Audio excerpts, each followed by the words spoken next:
June 1989. For weeks, hundreds of thousands of Chinese students and workers had defied their authoritarian leaders and camped out in Beijing's Tiananmen Square, calling for change. I think it was a revolution in the making. People, for the first time, were questioning authority in China, and that had never happened before. The protesters had captured the world's attention, while the Communist Party struggled to deal with this growing people's movement. It really was a movement of the whole society. This was a citizens' movement. While some in Tiananmen Square sensed their protest could not continue, few imagined how brutal the end would be. We have anticipated that we're going to be cracked down. Real ammunition, tanks running over people, that is out of our imagination. But the spirit of resistance did not die. In one of the 20th century's most defiant acts of bravery, one man became the symbol of the Tiananmen Square protests. That heroic man was able to turn the tank around and stop it. Why then, facing so many students peacefully retreating, that tank never stopped or slowed down, but instead charged at us and caused so much damage? I wasn't preparing myself to be in the center of one of the biggest major tidal wave that arguably reshaped the world.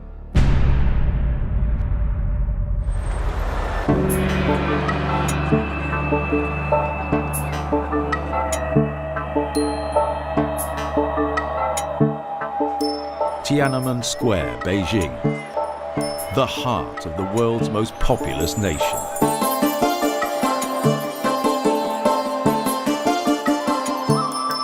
It was here that Mao Zedong declared the founding of the People's Republic of China in 1949. His picture still gazes down from the gates. Mao's Cultural Revolution, a decade-long series of purges until his death in 1976, had brought great suffering to the Chinese people, with liberties squashed and people imprisoned, tortured and killed. After Mao's death, and having survived several purges himself, Communist Party leader Deng Xiaoping led China into a new era, opening the economy up to the West. Deng Xiaoping, who had been under arrest, came out again and said, why don't we try capitalism? Socialism isn't really working, let's try capitalism. And so all of a sudden, China became a very exciting place. Suddenly people were wearing colors instead of just blue and gray Mao suits. They started wearing red, green, yellow, and there was this idea that maybe the West wasn't such a bad place after all. But political reform was not moving at the same pace as economic reform. There was a sense that China was coming out of a shell and moving forward. And then in '87, an anti-bourgeois liberalization campaign, and some famous intellectuals were purged, and the secretary of the party who was pushing these reforms was purged, and Hu Yaobang. Hu Yaobang was forced to resign for his support of the student uprising of 1986. His efforts made him a hero for thousands of students demanding greater freedom. Although we didn't necessarily agree with Hu Yaobang's ideas, we really sympathized with him. Lots of students thought that Hu Yaobang was at least a very enlightened leader.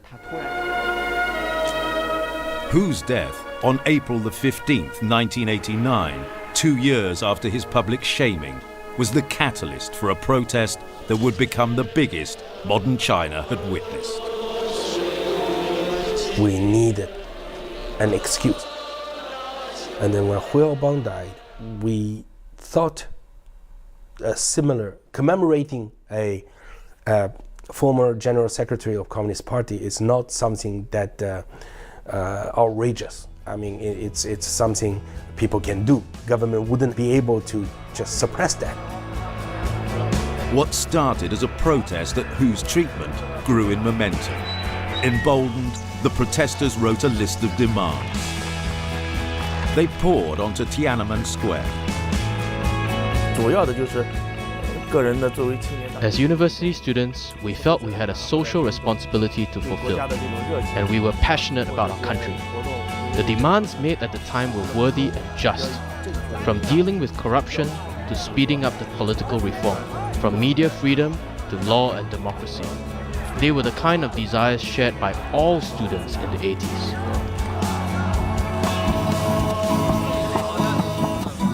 The demonstration started to take the form of an outdoor rock festival. I think when the students went to the square, the people were amazed. A spontaneous demonstration hadn't happened before, so people were really surprised and a little nervous and a little curious, but also it was almost joyous because the students were waving flags and the weather was good. I walked into Tiananmen Square in April 1989 by coincidence. It was purely for curiosity. You start listening to the students' public speeches, and they were intellectuals. They were so good speeches, and I was so much inspired. As the protests continued, the students' demands grew. Soon they started asking for democracy. I think the word democracy misled a lot of overseas viewers because they immediately thought, oh, well, they understand what majority rule is in elections. No, the students didn't understand that. To them, democracy just meant, get off our back. We probably don't know what democracy is living in China, but we have a pretty good idea what totalitarian is, what is non-democracy is. Unsure of how to quell this growing dissent, China's rulers tried publicly denouncing it. On April the 26th, they published a damning editorial in the People's Daily newspaper, calling the protests anti-party and anti-socialist. Because the labels anti-party and anti-socialist are so divisive and so strong and so frightening that when you get those labels put on you, you know that a line has been drawn in the sand. I mean, their parents may have been sent to labor camps for 20 years for that kind of label. That editorial was a blow. People went, oh my God, this is the Communist Party pronouncing its verdict on what it's going to do. So people were really angry, really upset. Rather than turning the population against the students, the editorial had the reverse effect. In support of the students, policemen, journalists, government workers, and even some members of the armed forces joined the peaceful protests. On some days, there were 1 million people in Beijing on the streets, and the population then was only 10 million.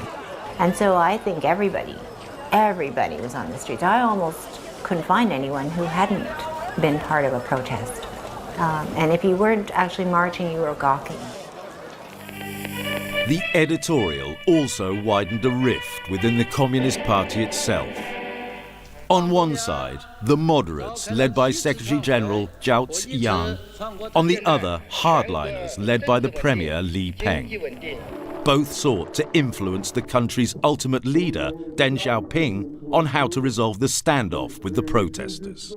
People like Zhao Ziyang were saying, okay, that editorial is out there, but it was a mistake. Revise that editorial, then we can talk with the students and we can solve this peacefully. Deng Xiaoping's face had been involved in that April 26th editorial because ostensibly it was his words and his decision. So for him to have to backtrack would be a loss of face for him personally, which he wasn't willing to do, especially with people like Li Peng and others pressing him not to do it. On Tiananmen Square, the students began organizing themselves into unions. My experience can prove that this movement is quite a spontaneous one because I jumped in quite randomly, and in 1 week or 10 days, I came to the highest position. I became the president of the Independent Student Union of all universities in Peking. With people all over China taking to the streets to openly call for change, the communist state looked fragile. Conservatives within the party now started to lobby for a forceful response. A confrontation seemed inevitable.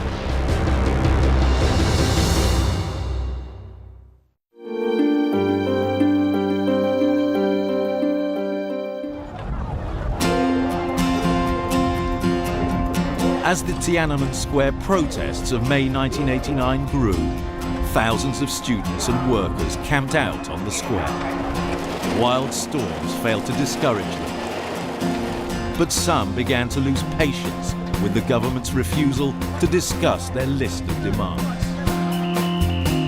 On May the 13th, just 2 days before the first state visit to China by a Russian president in 30 years, 3,000 of the protesters went on a hunger strike. Gorbachev was visiting China, so everyone thought it was a good opportunity. It could really force a dialogue between the government and the students and let the world know what was happening here, and that it wasn't simply a bunch of students causing trouble. Hunger strike was not a student organization's decision, collective decision for sure. It was called by 6 of us. The Student Autonomous Union decided to support and help organize the hunger strike, but they made it clear this is not a collective decision. We are college students. This is a democracy movement. It will be only natural and right to have different voices. In response to the hunger strike, Li Peng invited student leaders to the Great Hall for a televised meeting. The first time we asked for Li Peng to come out was April 22nd. Almost a month later, he agreed to meet us. A national audience watched student leader Wu Kaishi publicly berate his leader. I was a representative. I wasn't just a student. I am there only because there are thousands of hunger strikers behind me, millions of Chinese people hoping for me to speak for them.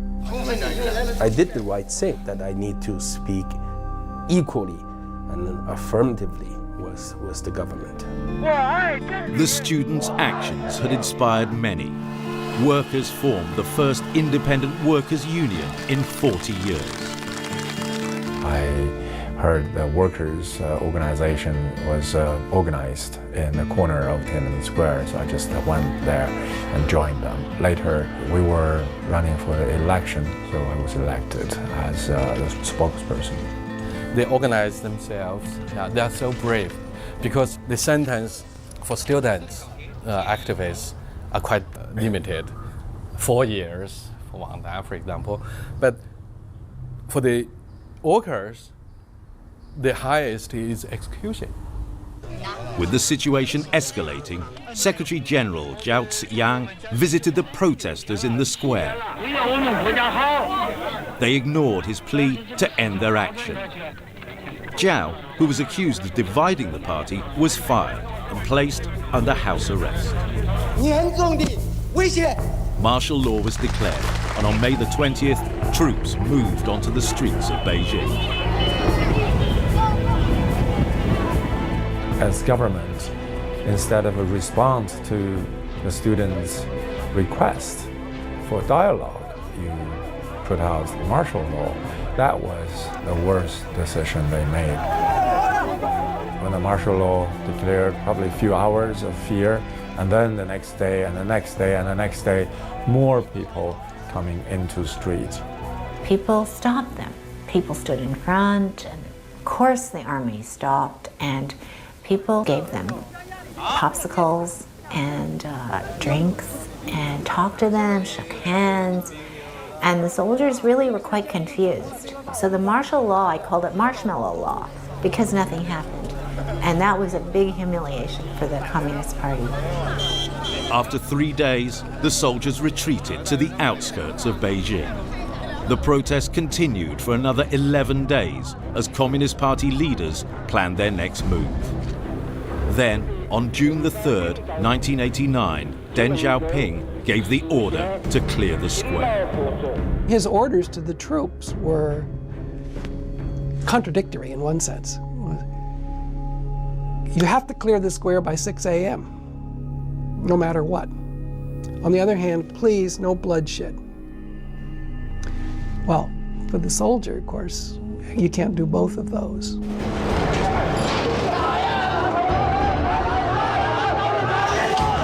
Suddenly, the military was coming in from different parts of the city. All four corners of Beijing, they were marching in. And there were tanks and armored personnel carriers. A lot of us arrived and found the army shooting those who were blocking their truck's way, setting up pedestrian barriers. They were shooting at these people. The tanks came roaring in, and people tried to stop them by putting a city bus perpendicular to block the road. And I saw the tanks just smash into the bus. As rumours spread that the army was approaching the square, the students were getting desperate. I realized that it's my responsibility to organize a vote. But it was all dark. The government have take off all the lights on the square. I said that, okay, now we shout. Yeah, those people who want to stay shout stay. Those people want to leave shout leave. So with these two voices, I compare. I think it's the same level of voice. And finally, I ordered the retreat. Fearing for her safety, Jan Wang left Tiananmen Square and headed back to the Beijing hotel. I got to the balcony just in time because the troops did arrive right after that. Saw them coming in and I saw shooting.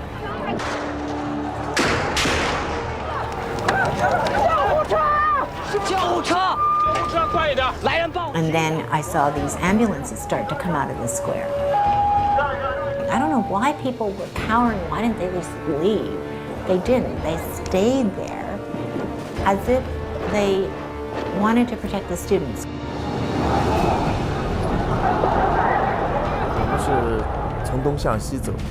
We were moving from east to west, and the tear gas came from behind. One of them exploded among us, and everyone panicked. People were coming out, and it was dark, so I couldn't tell if they were dead or just wounded. A lot of shooting, and it went on for hours. The tank was moving fast, right along the curb from behind me. I turned around, and the tank was so close that I could see the cannon above my head. I fell on the ground. Then I felt the tank going over my body. I was still conscious. I felt I was being crushed by something heavy. I was dragged along for a while, and I would never forget how it felt. My head and my back was bumping against the hard cement on the ground. I remember that very well. The break of dawn did not stop the onslaught. All night I was sitting on the balcony watching this, almost like a ballet.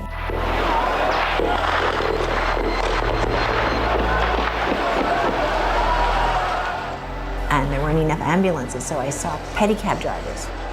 I saw them racing into the square and coming out with bodies piled on their carts.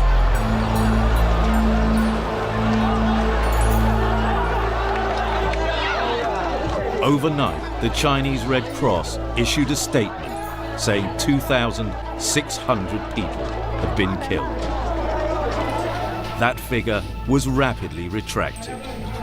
The Chinese government claimed that 241 people were killed, including 23 soldiers. 7,000 people were injured. I never thought they will send soldiers with guns shooting people with the real bullet. Most likely, I thought they will use wooden stake coming in and beating us up. That's what I was telling people. I said, let's get ready. So I never thought they were really shooting bullets into people's heads and people's chests. The troops were back in charge of the capital, but a day later, it was obvious the spirit of defiance wasn't dead. I was still in the Beijing hotel, and my husband was with me, and he said, "You better get out here." So I ran out on the balcony, And I saw this guy, young man in a white shirt holding some bag, and I thought he's going to get squashed because they had run over people. There was a long line of tanks, as long as you could see down the main boulevard.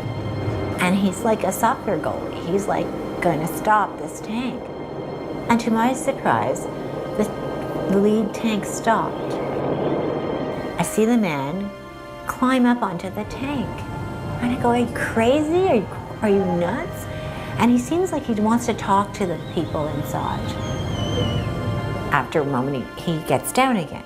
And then you see the tank actually twist to one side to go around this nutty guy. And the man jumps in front of him. And then the tank goes the other way, and the man jumps in front, and then the tank stops. And suddenly, two guys from the sidelines drag him to safety. And he's become the symbol, but he's a mystery. We don't know who he is. In the days and weeks that followed, the Chinese government cracked down on the survivors. They arrested hundreds, accusing them of being counter-revolutionary or for disrupting the social order. Do I regret that I didn't get arrested? Do I regret I didn't get killed? I guess, yeah. From time to time, that's called survivor's guilt. If I have known the end is such an unavoidable bloodshed, would I still go for it? I don't know. I really don't know. As young students, we were brought up in such a way that we still had some faith in the government and the party. So at the beginning of the students' movement, we had hoped that the party would carry out further reform, be more open, and gradually bring democracy and human rights to China. We thought we could push for changes from within. After June the 4th, I lost both my legs. My dream was broken. How could a government behave like this? 5 months later, the peaceful fall of communism in Europe began with the dismantling of the Berlin Wall. Today, most of the Tiananmen Square protest leaders live in exile. They are unlikely to see their families or their country again. In modern China, the liberalization of the economy continues at a rapid pace. Prosperity and censorship has meant that what happened in Tiananmen Square is now forgotten by the new generation of young Chinese.